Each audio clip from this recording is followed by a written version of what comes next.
If you live in the UK, you've almost certainly walked past a McColl's. It was the background noise of the British High Street. That blue sign that signaled you could grab a pint of milk, a scratch card, or a pack of cigarettes before the bus came. But in May 2022, in the span of a single chaotic weekend, this 120-year-old institution collapsed, putting 16,000 jobs on the line and sparking a vicious bidding war between two of the biggest retail giants in the country. We're looking at the catastrophic implosion of a retail empire. After years of overreaching, the company ultimately wiped out its own value, leaving shareholders with absolutely nothing. This is the story of how McColl's went from a football legend's dream to a penny stock disaster.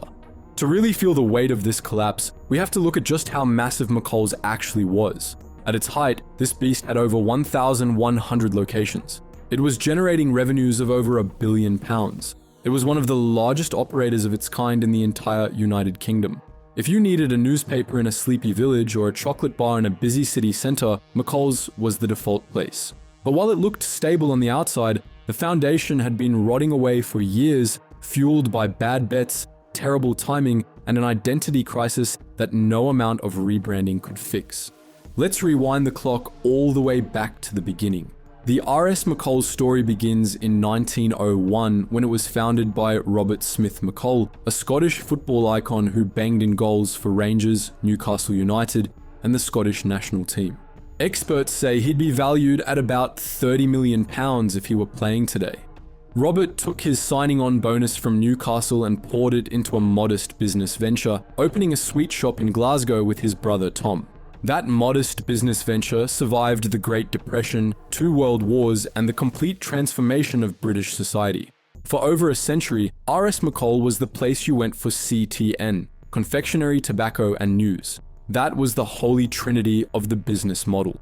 By 2014, the company was riding a wave of confidence, eventually floating on the London Stock Exchange with a valuation of around £200 million. Fueled by this capital, McColl's launched a plan of aggressive expansion, aiming to swallow up smaller chains and independent news agents to crown themselves the undisputed kings of the convenience sector. However, a major problem was lurking in the background of this strategy. The retail world was rapidly evolving, yet McColl's was operating like it was still 1995. The core issue was what retail analysts call the basket mix. For decades, McColl's made its money on newspapers and cigarettes. But when was the last time you bought a physical newspaper? Print media sales were falling off a cliff. And smoking rates? They were dropping year over year. The traditional newsagent model was dying a slow death. Competitors like Tesco Express and Sainsbury's Local had figured this out ages ago. They were mini supermarkets. McColl's, on the other hand, still felt like a glorified tuck shop. They knew they had to pivot, but turning a massive ship takes time. And time was something they didn't have. This desperation to pivot led to the decision that arguably sealed their fate. In 2016, McColl's leadership made a massive gamble. They bought 298 shops from the Co-op for £117 million. This was supposed to be the moment McColl's leveled up. It instantly increased their footprint and gave themselves a serious presence in the fresh food market. The CEO at the time called it a transformational deal. And he was right, but not in the way he hoped. It transformed the company from a struggling business into a dying one. Taking over nearly 300 shops is a logistical nightmare. You have to integrate systems, retrain staff, and completely overhaul supply chains. McColl's bit off way more than it could chew. They struggled to fill these new, bigger shelves. Customers would walk into a newly branded McColl's expecting a full grocery shop, only to find gaps in the aisles and sad-looking vegetables. The deal failed to deliver the profits management had hoped for, effectively burying the company in debt while diverting critical management attention away from the struggling core business. To make matters worse, the universe decided to throw a massive curveball at their supply chain.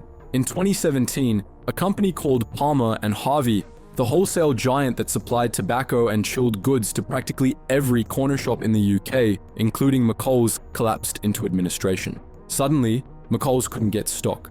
About 700 of their shops were left scrambling for products. It took months to sort out a new supply deal with Morrison's, and in the retail game, months of empty shelves translates to millions in lost revenue.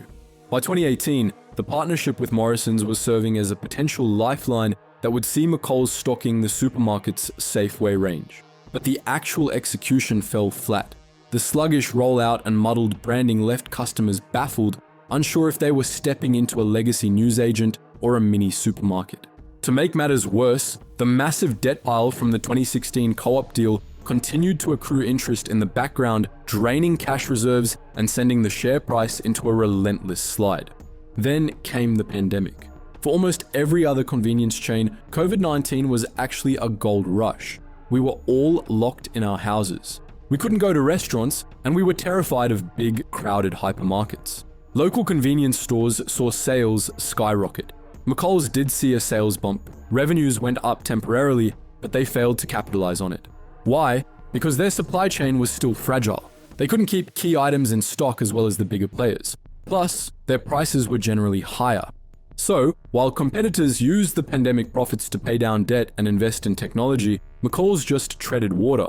When lockdown restrictions eased and people went back to their normal shopping habits, McColl's was left exposed.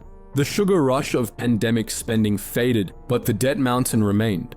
By 2021, the situation was critical. The company was drowning in roughly £170 million of debt. They were issuing profit warnings like they were going out of style. The share price, which had been close to £3 a few years earlier, had crashed to pennies. The endgame began in early 2022 when the CEO, Jonathan Miller, resigned. He had been with the business for 30 years. The company announced it was in talks with its lenders to try to secure a rescue package. They needed cash, and they needed it fast. But the banks looked at the books, looked at the crumbling high street, and closed their wallets. The situation reached boiling point over the May Bank holiday weekend in 2022. On that Friday, the announcement that the company was insolvent and filing for administration sent a shockwave through the workforce. For 16,000 employees, they watched the news and learned that their employer had gone bust, with no idea if they'd be paid or if they'd even have a job to go back to on Monday morning. Behind closed doors, two major players wanted to pick over the carcass of McColl's. The billionaire Issa brothers went head-to-head with Morrison's. Both sides saw value in McColl's estate. They didn't care about the brand name, but they wanted the 1,100 locations. The administrators ran a frantic bidding war over the weekend. The Issa brothers thought they had it in the bag, but Morrison's came back with a knockout blow. They promised to pay off the lenders in full immediately, and crucially, they promised to protect the pension schemes of the employees. That pension promise was the ace in the hole. On Monday, May 9th, it was announced Morrison's had won. They bought the business via a pre-pack administration. For the staff, it was the best possible outcome in a bad situation. Their jobs were transferred and their pensions were safe. But let's be real about what a pre-pack means. It means the company, McColl's Retail Group plc, is dead. If you were a shareholder, you got zero. Your investment became nil. Morrison's acquired the business with the sole intention of converting it, immediately setting plans in motion to replace the old signage with the Morrison's Daily brand. This overhaul also involved trimming the dead weight. They identified 132 shops with no realistic prospect of profit and shut them down, resulting in 1,300 job losses in a second wave of cuts. As the remaining locations get aggressively modernized, the McColl's name is being systematically erased from the high street. So, what's the lesson here? Why does the death of a slightly tatty newsagent matter? It matters because it perfectly illustrates the ruthless evolution of retail. You cannot survive on legacy alone. McColl's had history, it had presence, and it had loyal customers.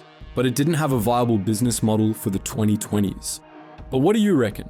Is the traditional corner shop dying in your part of the world, or are local independents still holding their ground against the retail giants? Did you actually miss McColl's when it vanished, or was the Morrison's upgrade long overdue? Drop your thoughts in the comments, we'd love to read your take. And if you enjoyed this deep dive into the high street, give us a like, hit subscribe, and tap the bell so you don't miss the next video. Cheers for watching, and we'll catch you on the next one.